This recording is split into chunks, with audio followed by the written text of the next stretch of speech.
Do you ever hear people talking about their side hustles and think, why not me? Well, what's stopping you?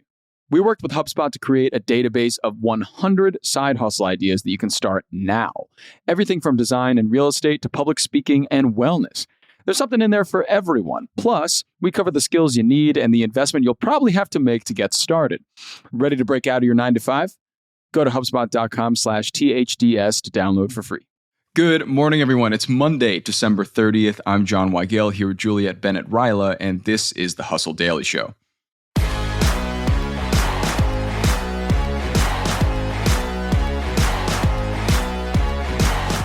In 2003, tech lovers caught a first glimpse of the taco-shaped Nokia N-Gage phone.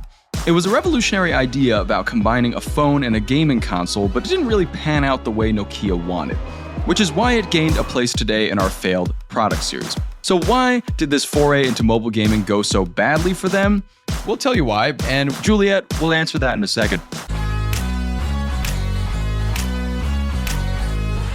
Mobile gaming is a huge market right now, so you'd think Nokia did a great job getting ahead of all that with the N-Gage, a device that pledged to combine gaming and phone into one. It really didn't make waves or a lot of money. And Juliet, can we first talk about what this thing looked like? Yeah, so the N-Gage, it came out in October of 2003 and meant to be a competitor to the Game Boy Advance, which was Nintendo's handheld console. This thing, it looked like a taco.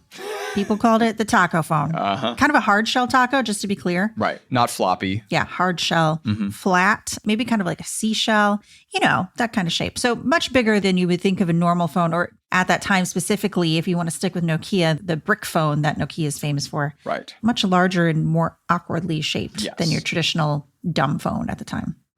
True to form, it did look a lot like a Game Boy Advance, which was approximately the same shape, which was also very taco-ish. So in addition to looking like a taco, what could it do? What were its main capabilities? So it could do three main things, pretty much. It was a phone. Right. So anything you could do with a phone at the time, which was not much compared to today's phones. But yeah, you could use it as a phone. It was also an MP3 player, very useful. And you could also play games with your friends over cell or Bluetooth networks. So kind of a three-in-one device, and not a bad idea. Mobile games, big industry. Today, they are expected to generate $98.7 billion in 2024. So Nokia definitely had the right idea here. Yeah. The problem was that it was shaped like a taco, and people made fun of it a lot. Because if you wanted to use it as a phone, you had to hold it up to your ear sideways. So instead of like being flat against your face, you're holding it out. Ooh. And you didn't look very cool. That sounds also kind of painful in addition. Yeah, I don't love it. Yeah. So it was just trying to do too much in one device for the technology I think that was available at the time.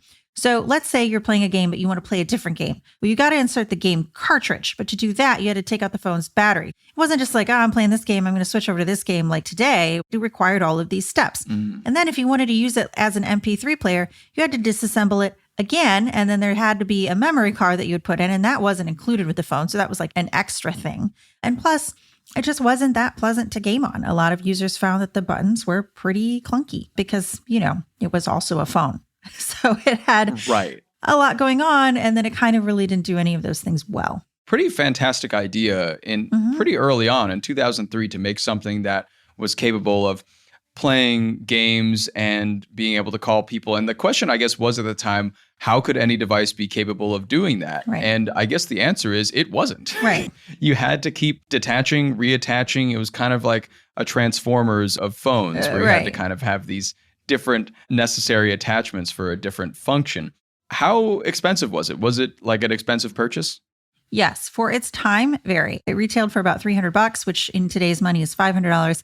And that didn't include the games. Each game was a separate purchase. So, you might as well just buy a Game Boy and have a dumb phone at this point, because at least they're going to work well. Right. And less than a month after launch, they just weren't selling. A lot of retailers, including GameStop, chopped $100 off the price.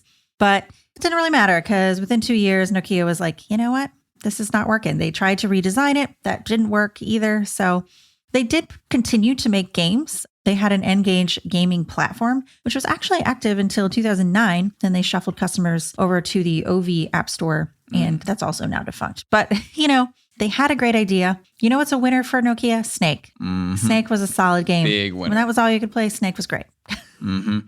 It seems like also this N-Gage was the last kind of huge innovation in the Nokia sphere, because I very much remember during this time in the early 2000s, Nokia being the popular flip phone, kind of making a name for itself in that sort of market, in the phone market. But nowadays, it's really interesting because, as we've talked about on the podcast previously, Nokia in 2024 at least is kind of making a bit of a weird dumb phone comeback. So maybe we'll see one of these again sometime soon. Right. It's such an interesting cycle to me because, a lot of these products that we talk about were just ahead of their time, or were coming out at a time where it very rapidly didn't make sense for them to exist. Right. Like the Twitter Peak. It was like, okay, it's kind of like a phone, but it only does one thing. And it didn't do that one thing well. Why would anyone want a device that's just for Twitter? But that company, Peak, actually had some success with a device that only had email on it for people who wanted email on the go and didn't want to spend the money on a BlackBerry. Right. And that was a good idea, except rapidly the iPhone came around and everyone was like, I can do everything on this. It's a phone. I can text. It's a calendar. It's a clock. I have games. I have the internet, But I think what's happening is now our phones can do so much that it's a problem. Yeah. And people are finding themselves doom scrolling through the same 6 apps every day. So now they're like, you know what I miss? I miss my dumb phone. Yeah. I miss my phone that could tell me the time, make a phone call, text, end of list. So right. Having separate devices for separate things. And, I feel like we're seeing that coming back with Nokia a little bit. Also, these kind of like small AI contraptions that are coming out now, like the Rabbit and Humane AI pin. I feel like these, had that have been coming out previously, are kind of one trick-ish devices that are coming back and maybe pulling people away from their phones a little more. But it's going to be really hard to take people away from the smartphone. Yeah, I feel like it's going to take a lot for there to be a device that works well enough that people are like, yes, this is what I'm looking for. And also isn't cost prohibitive. I feel like most people are like, I still have to have the smartphone. Right. And I'm not going to spend an extra $700 on this other device. So we'll see. But, there are some people who are getting dumb phones because they're just like, yeah, I don't want all this crap on my phone. So yeah, we'll see how it goes. I personally would be very interested to have a new version of the Nokia N-Gage. I might buy it. A phone, gaming console. Yeah. Pretty great. It's like if my Switch could call people. Love that. Yeah. I think I would be maybe sold on a dumb phone, but it would have to have maps on it. Maps is I can't key. do without maps. Is very And like key. the app that tells me when the bus is coming. That's like the one thing where I'm like, I need this. I need this. Yeah, transportation resources, need to be had somewhere. Yeah. I don't need TikTok. I don't need Instagram, but I need maps. Yeah, you got maps. Yeah.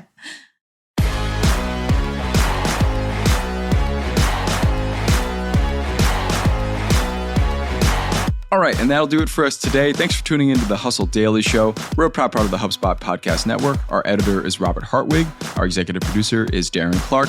We've got a ton more tech and business coverage in our newsletter. If you're not subscribed, get signed up at thehustle.co/email and follow us on Instagram at The Hustle Daily. We'll catch you later.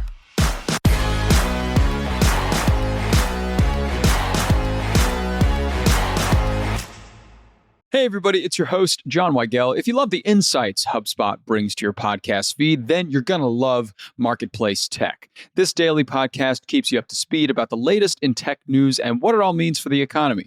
With stories about AI regulation, the fight against misinformation, and the latest in crypto, Marketplace Tech is essential listening to understand the business behind innovation. Listen to Marketplace Tech wherever you get your podcasts.